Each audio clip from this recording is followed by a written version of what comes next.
भरी भरी और तुम मुस्कुराने की बात करते हो। जिंदगी खपा खपा और तुम दिल लगाने की बात करते हो। आँख है भरी भरी और तुम मुस्कुराने की बात करते हो। जिंदगी खपा खपा और तुम दिल लगाने की बात करते हो।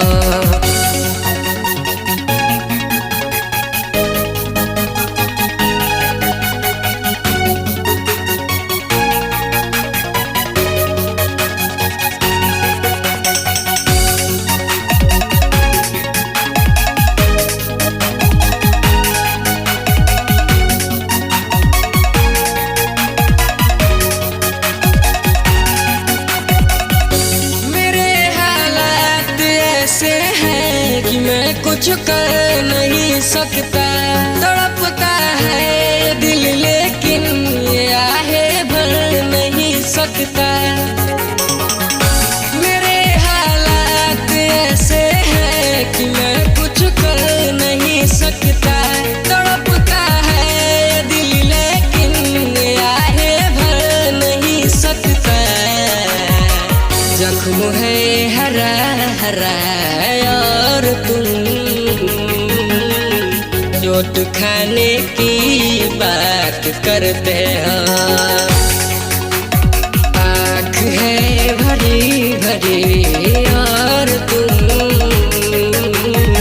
मुस्कुराने की बात करते हो।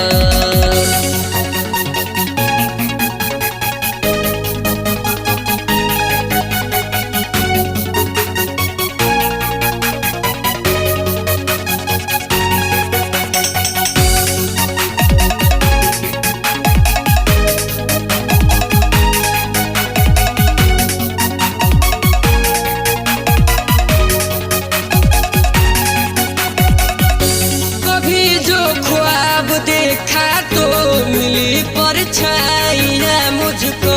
मुझे महफिल की ख्वाहिश थी मिली तन्हाइयाँ मुझको। कभी जो ख्वाब देखा तो मिली परछाइयाँ मुझको। मुझे महफिल की ख्वाहिश थी मिली तन्हाइयाँ मुझको। हर तरफ धुएं धुएं और तुम आशियाने की बात करते हो।